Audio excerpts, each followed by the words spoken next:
जय श्री कृष्णा दोस्तों।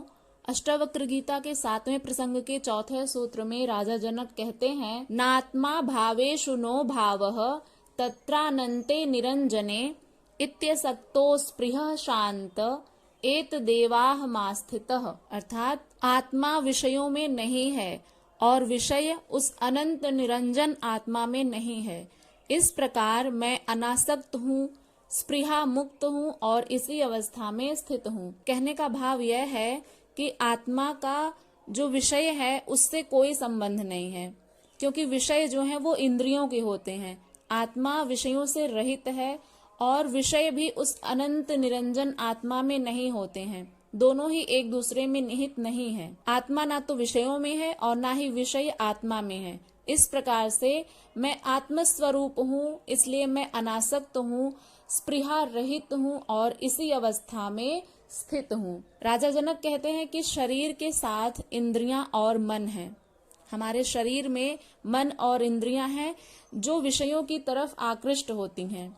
यह मन सदैव विषयों की ओर आकर्षित होता है तथा इंद्रियों की सहायता से उन्हें भोग कर तृप्त होता है। हमारा जो मन है वो इस संसार में जितने भी भोग विषय की सामग्री है उसकी तरफ वो आकर्षित होता है और इंद्रियों की सहायता से, हमारी इंद्रियां कौन कौन सी हैं? आंख, कान, नाक, जीभ और त्वचा। चक्षुरेंद्रिय, श्रोतेंद्रिय, घ्राणेंद्रिय, स्पर्शेंद्रिय, त्वगेंद्रिय, ये जो 5 इंद्रियां हैं उनकी सहायता से हमारा जो मन है जिस विषय की तरफ आकृष्ट होता है, इन इंद्रियों की सहायता से उन्हें भोग कर तृप्त होता है। शरीर के न रहने पर इंद्रियां भी नहीं रहती हैं, किंतु मन सूक्ष्म शरीर के साथ रहने से उसकी विषय भोगों के प्रति रुचि बनी रहती है। हमारा जो मन है वो सूक्ष्म शरीर के साथ रहता है, इसलिए उसकी विषय भोगों के प्रति जो रुचि है वो बनी रहती है। इस संसार में जो कुछ भी है, जो कुछ भी चकाचौंध है, विषय भोग और वासनाओं की जो भी सामग्री है, जो भी पदार्थ है, उनकी तरफ हमारा यह चंचल मन आकृष्ट हो जाता है और हमारी जो इंद्रियां हैं उनका उपभोग करती हैं। इसी वासना के कारण वह पुनः नया शरीर धारण करता है। इसलिए संसार के सभी विषयों का संबंध केवल शरीर और मन तक ही है। संसार के जितने भी भोग विषय के पदार्थ हैं, सामग्री है, उनका संबंध केवल हमारे शरीर और मन तक ही है। ये ही कर्ता हैं और भोगता है, ये ही विषयों का भोग करते हैं। मैं इनसे परे आत्मस्वरूप हूँ जो ना करता है ना भोगता, क्योंकि आत्मा का संबंध विषयों से नहीं है। आत्मा ना तो विषयों से संबंधित है और ना विषय आत्मा से संबंधित है। विषय का संबंध केवल शरीर और मन तक है, इसलिए आत्मा इनसे रहित है। राजा जनक कहते हैं कि मैं आत्म स्वरूप में स्थित हूँ, जो कि आत्मा का संबंध जब विषयों के प्रति नहीं है तो इसलिए मैं ना करता हूँ और ना भोगता। अतः इस आत्मा का विषयों से कोई संबंध ही नहीं है। न आत्मा विषयों में है और न ये विषय उस अनंत निरंजन आत्मा में है। इसलिए मैं आत्मा होने से सदा इन विषयों के प्रति अनासक्त हूँ। विषयों के प्रति आसक्ति केवल मन और शरीर की है, मेरी नहीं।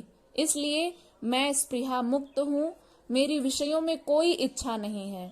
ऐसी अवस्था में मैं स्थित हूँ। मानव शरीर में 5 इंद्रियां होती हैं। वैसे तो 11 इंद्रियां होती हैं, लेकिन मुख्यतः जो है वो 5 होती हैं। आंख, कान, नाक, जीभ और त्वचा। इनके जो विषय हैं उनको जान लेते हैं। जो हमारी चक्षुरेंद्रिय है, इसका विषय है रूप। किसी के रूप को देख करके हम उसकी तरफ आकृष्ट हो जाते हैं, चाहे वो व्यक्ति हो, वस्तु हो या कोई अन्य पदार्थ हो। उसकी तरफ हमारी जो चक्षुरेंद्रिय है वो आकृष्ट हो जाती है और हमारा मन उसकी तरफ जब खिंचा जाता है तो हमारी जो इंद्रियां हैं उनका उपभोग करती हैं। इसके पश्चात है श्रोतेंद्रिय। श्रोत यानी हम कानों से सुनते हैं शब्द। किसी ने कुछ अच्छा बोला या बुरा कहा तो वो जो हमारे शब्द हैं, हमारी जो श्रोतेंद्रिय है, उसके माध्यम से हम उस शब्द का या फिर कुछ हम अच्छी चीज सुन रहे हैं तो उसका हम अपने श्रोतेंद्रिय से उपभोग करते हैं। इसके पश्चात आता है घ्राणेंद्रिय, यानी हमारी जो नासिका है वो यदि कुछ सुगंधित है तो उसका वो रसास्वादन करती है। चौथी इंद्रिय है जिह्वा। जो रस का आस्वादन करती है। कुछ अच्छा खाद्य पदार्थ खा लेने के पश्चात हम उसका रसास्वादन करते हैं। तो यदि हमें कुछ अच्छा लग गया, मीठा खट्टा जो भी पदार्थ हमारा मन कर दिया खाने के लिए, तो उसको हम खाते हैं और अपने जिह्वा के माध्यम से उसका उपभोग करते हैं। इसके पश्चात आता है हमारा त्वक इंद्रिय यानी त्वचा। त्वचा से हम स्पर्श का अनुभव करते हैं। कोई अच्छा स्पर्श हो तो उसका हम अनुभव करते हैं। जैसे स्पर्श, कोई पुष्प दिख गया तो हमें उसको स्पर्श करने का मन होता है। तो स्पर्श के माध्यम से हम अपने त्वक इंद्रिय के माध्यम से हम स्पर्श का अनुभव करते हैं। तो ये जो 5 इंद्रियां हैं, इनके 5 विषय हैं। हमारा मन जब इन विषयों की तरफ आकृष्ट होता है तो हमारी ये जो इंद्रियां हैं, जिनके ये विषय हैं, ये क्रमशः उनसे प्रभावित होती हैं, उनकी तरफ आकृष्ट होती हैं और हमारा मन, हमारा शरीर उस विषय की तरफ आकृष्ट होकर के उनका उपभोग करता है। इसी बात को राजा जनक यहाँ पर कह रहे हैं कि मैं ना तो शरीर हूँ, ना मन हूँ और ना ही इंद्रिय, क्योंकि मैं आत्म स्वरूप में स्थित हूँ। जैसा कि मुझे ज्ञान हुआ है, आत्मानुभूति हुई है और इसके पश्चात मुझे यह ज्ञात हुआ कि मैं ना तो यह शरीर हूँ, ना इंद्रिय और ना ही मन।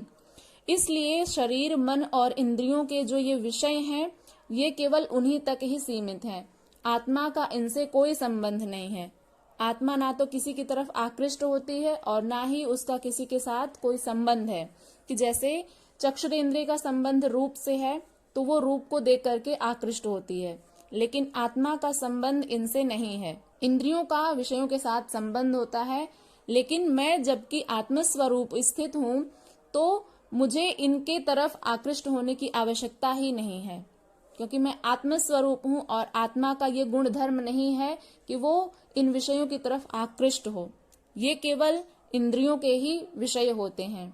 इसलिए सूक्ष्म शरीर के साथ हमारा जो मन है वो स्थित रहता है, उनके साथ रहता है, इसलिए विषय भोगों के प्रति उसकी रुचि बनी रहती है। और यही कारण है कि मनुष्य पुनः नया शरीर धारण करता है, क्योंकि वो जो रुचि है वो खत्म ही नहीं होती है। और ये रुचि कब खत्म होगी? जब हमें आत्मानुभूति होगी, जब हम स्वयं को जानेंगे कि हमारा स्वरूप क्या है और हम मन, शरीर और इंद्रियों से परे आत्मा है। जब इस प्रकार का हमें ज्ञान होगा तब जाकर के हम इनसे और इन विषयों से दूर होंगे और कहीं ना कहीं जाकर के हमें जब आत्म स्वरूप का अनुभव होगा तो हमें पुनः जन्म लेने की भी आवश्यकता नहीं होगी, क्योंकि हम अपने स्वरूप को जान चुके होंगे। जैसा कि राजा जनक को अनुभव हुआ, तो इन उपदेशों के माध्यम से हम तक यही संदेश पहुंचता है कि हम ये शरीर, मन और इंद्रिय नहीं हैं, हम आत्म स्वरूप हैं और हमें अपने इस स्वरूप को पहचानना ही होगा।